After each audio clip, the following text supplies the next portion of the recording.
Hello student, तो चलिए हम स्टार्ट करते हैं एक्सरसाइज 2.5 का क्वेश्चन। जैसे कि सोल्व द फॉलोइंग इक्वेशन, मतलब हमें कुछ इक्वेशन दिए हुए हैं और उन्हीं को हमें सॉल्व करना है। तो देखिए सबसे पहला क्वेश्चन है x/2 minus 1/5 is equal to x/3 plus 1/4। तो इसमें आप देख रहे होंगे कि वेरिएबल एक ही है, मतलब x दो जगह है लेकिन वो एक ही हुआ ना, क्योंकि x ही अगर x y रहता तो हम बोलते कि दो वेरिएबल है, क्योंकि एक रहता x और एक रहता y, लेकिन यहाँ x है सिर्फ, तो मतलब यहाँ एक वेरिएबल है। ये लीनियर इक्वेशन है, इसे हमें सॉल्व करना है। तो देखिए हम इसे कैसे सॉल्व करेंगे। तो सबसे पहले हम ये देखते हैं कि अगर वेरिएबल रहता है तो उसे एक साइड करते हैं और कांस्टेंट को एक साइड करते हैं। तो वैसे ही करते हैं, चलिए देखते हैं। जैसे कि हो जाएगा x/2, इस साइड है प्लस x/3, तो इस साइड माइनस x/3 हो जाएगा, इज इक्वल टू 1/4 इस साइड है तो एज इट इज हो जाएगा, और इधर माइनस 1/5 है तो इस साइड प्लस 1/5 हो जाएगा। आई होप आपको अच्छे से क्लियर हो रहा होगा।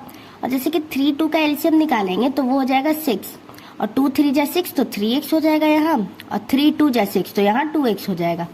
और इन दोनों का एलसीएम निकालेंगे तो 20 हो जाएगा, 4 5 जा 20 तो 5 प्लस 5 4 जा 20 तो 4 हो जाएगा यहाँ। ठीक है, अब देखिए 3x माइनस 2x है, तो मतलब यहाँ हम माइनस करेंगे तो x बच जाएगा, बाई में 6 हो जाएगा, इज इक्वल टू 5 प्लस 4 है तो ये तो 9 हो जाएगा, और बाई में 20 हो जाएगा। अब यहाँ देखिए, अब हम यहाँ क्या कर सकते हैं, तो अब हमें यहाँ क्रॉस मल्टीप्लिकेशन करना होगा।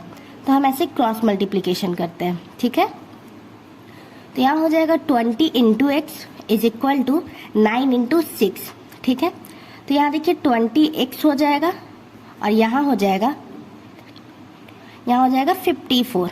आई होप आपको अच्छे से क्लियर हो रहा होगा। 9 और 6 को इंटू करेंगे तो 54 हो जाएगा।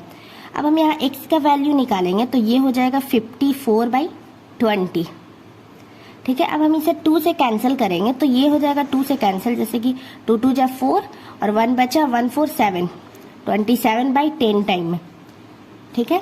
तो इसका मतलब ये हुआ कि x का वैल्यू आ गया 27/10। आई होप आपको इसका फाइनल आंसर अच्छे से क्लियर हो गया होगा।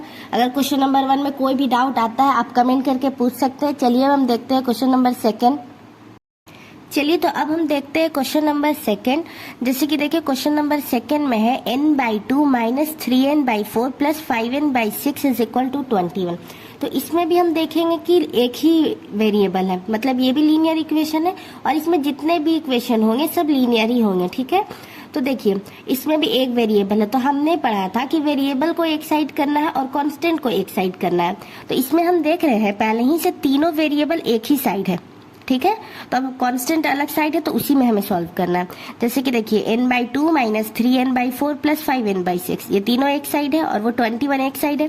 तो इसलिए हम सबसे पहले 2 4 और 6 का एलसीएम निकालेंगे तो वो हो जाएगा 12, ठीक है। तो 2 6 जा 12 तो यहाँ 6n हो जाएगा, माइनस 4 3 जा 12 तो यहाँ 9n हो जाएगा, मतलब 3n माइनस 3 9n, प्लस 6 2 जा 12 तो यहाँ 10n हो जाएगा, मतलब 5n into 2 is equal to यहाँ 21 हो गया।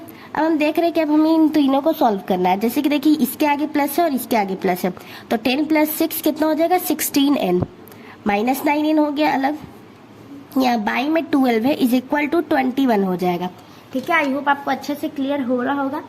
अब आप देखिए 16n है माइनस 9n, तो यहाँ 16n माइनस 9n करेंगे तो कितना हो जाएगा, यहाँ 7n हो जाएगा, बाई में 12 इज इक्वल टू 21, ठीक है। अब आप देखेंगे 21 के नीचे कुछ नहीं है तो मतलब 1 है। अब हो गया, अब हम इसे क्रॉस मल्टीप्लिकेशन कर सकते हैं, तो अब हम इसे क्रॉस मल्टीप्लिकेशन करेंगे। जैसे कि हो जाएगा 7n into n into 1 is equal to 21 into 12।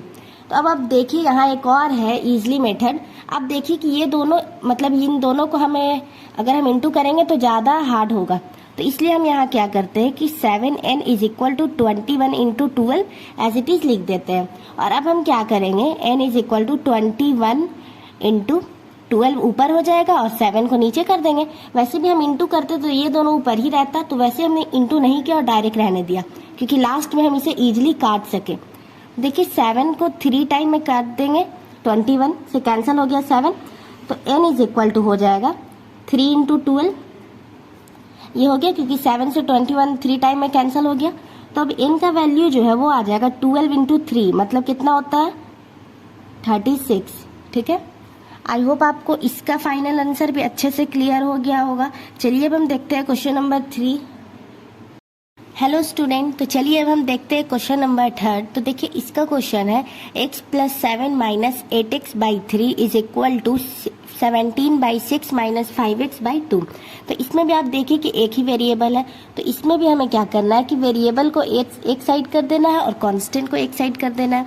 जैसे कि देखिए x - 8x/3 और इस साइड है -5x/2, तो इस साइड हो जाएगा +5x/2। ठीक है, और इधर हो जाएगा 17/6 प्लस 7 है, तो इस साइड हो जाएगा -7। ठीक है, चलिए हम इसके आगे सॉल्व करते हैं।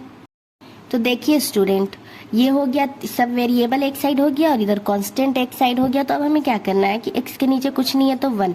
अब हम इनका एलसीएम निकाल के इसे सॉल्व करते हैं। जैसे कि 3 × 2 = 6 हो गया इसका एलसीएम। इसका 1 को 6 से इंटू करेंगे तो 6 टाइम है, मतलब कि यहाँ 6x हो जाएगा। -3 × 2 = 6, तो 8 × 2 = 16x प्लस 2 × 3 = 6, तो 3 × 5 = 15x। ठीक है, इज इक्वल टू, इसके नीचे भी कुछ नहीं है तो 1 मान लेंगे। 6 × 1 = 6 हो जाएगा, तो यहाँ 17 हो जाएगा और -7 × 6 = 42 हो जाएगा। ठीक है, आई होप आपको अच्छे से क्लियर हो रहा होगा। अब आप देखिए ये प्लस 15x है और ये प्लस है, तो पहले हमें प्लस प्लस को प्लस कर देना, माइनस बाद में करेंगे। तो प्लस 15x प्लस 6x करेंगे तो 21x हो जाएगा, -16x/6 इज इक्वल टू, यहाँ हो जाएगा 17 - 42। अभी लिख देते हैं, बाद में साथ में यहाँ माइनस करेंगे दोनों को। ठीक है, तो देखिए यहाँ 21x - 16x करेंगे तो यहाँ हो जाएगा 5x, क्योंकि साइन भी बड़ा 21 का है क्योंकि प्लस है। बाई में 6 एज इट इज हो जाएगा, इज इक्वल टू 17 - 42। तो 17 - 42 साइन किसका बड़ा है? माइनस का, क्योंकि 42 बड़ा है। या माइनस तो पहले ही लिख देंगे और 42 - 72 करेंगे या फिर 70 - 42 तो आ जाएगा 25। और बाई में 6 है तो 6 हम एज इट इज लिख देंगे। आई होप आपको अच्छे से क्लियर हो रहा होगा। अब आप देखिए, अब हम यहाँ क्रॉस मल्टीप्लाई करेंगे। जैसे कि हो जाएगा 5x × 6 इज इक्वल टू -25 × 6। इतना हो गया। तो अब आपको पता होगा कि इसे हम बिना इंटू किए भी काट सकते हैं। जैसे कि देखिए x हो जाएगा और ये वाला तो ऊपर होता है, मतलब -25 × 6 और ये नीचे होता है, मतलब 5 × 6, क्योंकि x तो हमने यहाँ लिख लिया। तो अब देखिए 6 से 6 कैंसिल हो जाएगा 1 टाइम में और 5 से 25 कैंसिल हो जाएगा 5 टाइम में। तो आंसर कितना आया? -5। तो हम यहाँ लिख सकते हैं कि x इज इक्वल टू -5। ये है हमारा फाइनल आंसर। आई होप आपको क्वेश्चन नंबर 3 भी अच्छे से क्लियर हो गया होगा। चलिए अब हम देखते हैं क्वेश्चन नंबर 4। चलिए स्टूडेंट, तो अब हम क्वेश्चन नंबर 4 सॉल्व करते हैं। तो देखिए इसका क्वेश्चन है x - 5/3 is equal to x - 3/5। ठीक है, आई होप आपको अच्छे से क्लियर होगा। इसमें भी देखिए एक वेरिएबल है, मतलब एक ही वेरिएबल है, ये भी लीनियर इक्वेशन है और इसमें जितने भी क्वेश्चन है सारे लीनियर इक्वेशन है। तो इसमें हमें देखिए डायरेक्ट कुछ तो हम कर नहीं सकते, तो डायरेक्ट हमें पहले ही क्रॉस मल्टीप्लाई करना होगा। जैसे कि हम पहले लिख लेते हैं x - 5/3 is equal to x - 3/5। अब हम इसे यहाँ क्रॉस मल्टीप्लाई करेंगे। ठीक है, हमें बताना है। देखिए पहले हम क्या करेंगे, इसमें 5 × x - 5, मतलब 5 से इन दोनों में मल्टीप्लाई करना है, इज इक्वल टू 3 से x - 3, मतलब इन दोनों में मल्टीप्लाई करना है। तो सबसे पहले देखिए 5 × x कितना होता है? 5x, माइनस का साइन है। 5 × 5 25 is equal to 3 × x 3x हो जाएगा और -3 × 3 9 हो जाएगा। आई होप आपको अच्छे से क्लियर हो रहा होगा। अब देखिए वेरिएबल दोनों साइड है और कांस्टेंट दोनों साइड है, तो वेरिएबल को एक साइड कर देते हैं और कांस्टेंट को एक साइड कर देते हैं। जैसे कि 5x यहाँ +3x है, इस side -3x is equal to -9 और +25 है, इस साइड -25 है, इस साइड आएगा तो +25 हो जाएगा। ठीक है, आई होप आपको अच्छे से क्लियर हो रहा होगा। देखिए 5x - 3x करेंगे तो 2x आ जाएगा, इज इक्वल टू 25 - 9 करेंगे तो कितना हो जाएगा? यहाँ 16 हो जाएगा। -9 + 25, यहाँ साइन तो प्लस का आ जाएगा क्योंकि 25 बड़ा है और माइनस करेंगे तो इतना आ जाएगा, क्योंकि माइनस प्लस माइनस होता है। अब हम x का वैल्यू निकालेंगे तो यहाँ हो जाएगा 16/2 और 16 को 2 से कैंसिल करेंगे हम 8 टाइम में, तो मतलब कि x का जो फाइनल आंसर है वो आ गया 8। आई होप आपको ये आंसर भी अच्छे से क्लियर हो गया होगा। और आप इस ऐसा क्वेश्चन को इसी मेथड से सॉल्व कीजिए, क्योंकि ये इजीली समझ में भी आ जाएगा और अच्छे से क्लियर भी आपको हो जाएगा। ठीक है, आप आई होप आपको क्वेश्चन नंबर 4 अच्छे से क्लियर हो गया होगा। हेलो स्टूडेंट, चलिए देखते हैं अब हम क्वेश्चन नंबर 5। तो ये क्वेश्चन है 3t minus 2/4 minus 2t plus 3/3 is equal to 2/3 minus t। ठीक है, तो चलिए अब इसे सॉल्व करते हैं। इसमें वेरिएबल t है और हमें t का वैल्यू फाइंड करना है। तो पहले वेरिएबल को एक साइड कर लेते हैं और कांस्टेंट को एक साइड कर लेते हैं। जैसे कि देखिए 3t minus 2/4 minus 2t plus 3/3 और इस साइड माइनस t है, इस साइड आएगा तो plus t is equal to 2/3 as it is उतार देंगे। ठीक है, तो हम देखते हैं 4 3 जा, देखिए पहले इसके नीचे कुछ नहीं तो 1, तो अब हम इसका एलसीएम निकालेंगे। तो 4 3 जा 12 होता है, 12 इसका एलसीएम हो गया। 4 3 जा 12 3 टाइम से, तो 3 से इन दोनों में मल्टीप्लाई करेंगे, इन दोनों में। तो अभी हम एज इट इज लिख देते हैं पहले, यहाँ माइनस हो जाएगा। 3 4 जा 12, तो 4 से इन दोनों में इंटू करेंगे, माइनस 2t प्लस 3। ठीक है, प्लस 1 को 12 से इंटू करेंगे तो 12t हो जाएगा डायरेक्ट, इज इक्वल टू 2/3 हो जाएगा। आई होप आपको इतना अच्छे से क्लियर हो गया होगा। अब हम चलिए इन दोनों को क्या करते हैं कि सॉल्व कर लेते हैं। 3 3 जा 9t माइनस 3 2 जा 6, यहाँ माइनस 4 2 जा 8t और माइनस प्लस माइनस 4 3 जा 12 प्लस 12t और बाई में हो जाएगा 12/2/3। अब आप देखिए इस ये प्लस में है और ये प्लस में है, तो पहले प्लस प्लस को कर लेते हैं और माइनस को बाद में करेंगे। तो प्लस 12t और प्लस 9t, तो इसका क्या हो जाएगा 21t और माइनस 8t लिख देंगे अभी, क्योंकि हमने माइनस नहीं किया है। और इसके आगे भी माइनस है, इसके आगे भी माइनस है, तो माइनस माइनस क्या होता है प्लस, लेकिन साइन तो माइनस का होगा। 12 प्लस 6 कितना हो जाएगा 18, यहाँ बाई में 12 हो जाएगा, यहाँ हो जाएगा 2/3। अब हम 21t माइनस 8t करेंगे तो कितना होगा, तो यहाँ हो जाएगा 13t माइनस 18/12। ठीक है, यहाँ बाई 12 हो जाएगा इज इक्वल टू 2/3। अब आप देखिए कि अब हम यहाँ कुछ कर नहीं सकते, तो इसलिए अब हमें यहाँ क्रॉस मल्टीप्लाई करना होगा।